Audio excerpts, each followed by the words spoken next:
In a world where trees whispered secrets to the wind, a great silence began to spread.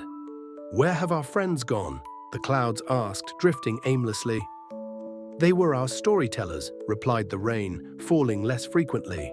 Without the trees, the sun's warmth grew harsh, and the winds lost their gentle touch. "We must find balance," the earth murmured, feeling the weight of change. As the skies darkened, a single seedling sprouted, a beacon of hope. "Together we can heal," it promised, reaching for the sky. And so the world began to listen, nurturing the green once more.